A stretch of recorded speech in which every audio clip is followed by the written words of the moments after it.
Hello there and thanks for joining me. I'm digital artist Aaron Rutten, and in this video I'll be reviewing the stand for the Wacom MobileStudio Pro. Let me start by saying that this is not a sponsored video. I paid for this with my own money. I bought it on sale for $50 from Wacom's website. So this is the stand. It's compatible with the MobileStudio 13 and 16. This wasn't available until a good year and a half after the release of the MobileStudio Pro, because Wacom was concerned about the quality of the stands, and so they wanted to make sure that they were absolutely perfect. So similar to the previous generation stands, there's these three flaps that can lift up. There's hinges on one end that attach to the stand, and then on the other end there's these little circular Velcro tabs that keep the flaps from flapping around. It's very lightweight, but it's also very sturdy, and it's low profile, which I like. It's not too wide or too bulky, and it does a really good job of holding the tablet in a lot of different situations.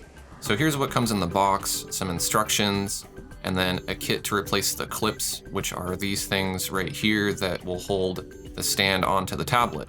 So I'll go ahead and show you how to attach the stand. Make sure when your tablet is face down that there's nothing underneath it that's gonna scratch it or poke the screen. So this part that rotates here is the part that stays attached to the stand.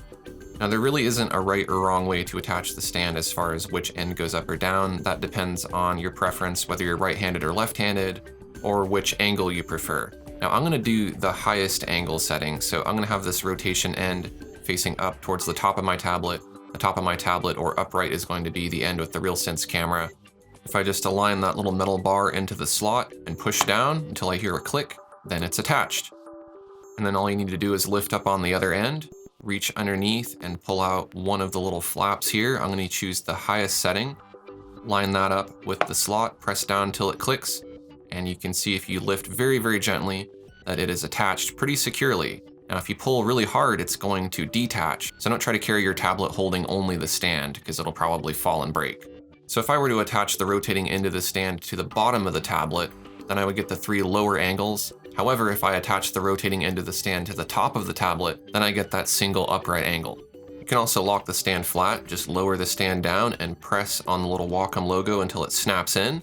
And then if you want to release it, just press on the grooved end with both fingers till it snaps out of place. You can remove the stand just by lifting up on the entire stand until it detaches. Now I don't know if it was just a dirty table or what, but it looks like there were some scratches, but they're not actually scratches, it's just dirt that I wiped away with a cloth, and everything's fine. Now I'll just show a quick comparison of the old Wacom Cintiq Companion 2 stand compared to the MobileStudio stand. The Wacom Cintiq Companion 2 stand was kind of this part metal, part rubber abomination that just did not look good at all. It looked very cheap and very flimsy, and I was always worried that it would detach from the tablet, and in some cases it did. It didn't ever hurt anything, but there were a few times where it almost bucked my tablet off of the stand, and that's not good. So the design quality is very much improved. In the old version, there was a little rubber thing that just goes into a slot, nothing to really hold it on there. And on the top end, there was kind of a hook, but that was hard to get in and get out, and it still wasn't very secure. Then when you look at this thing, you're like, what is this, rubber?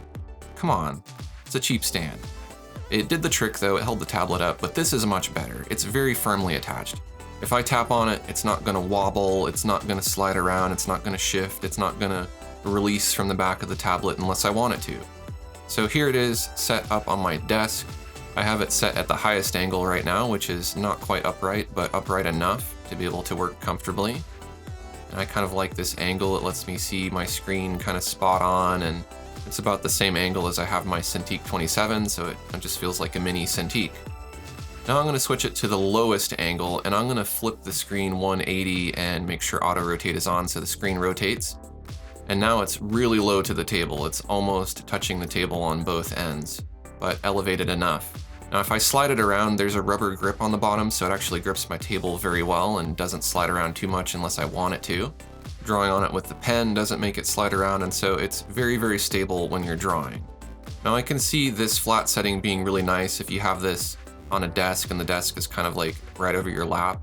But for me, I have this giant light that's necessary to record this video, and it's blasting the screen, and so it's putting too much glare on the screen.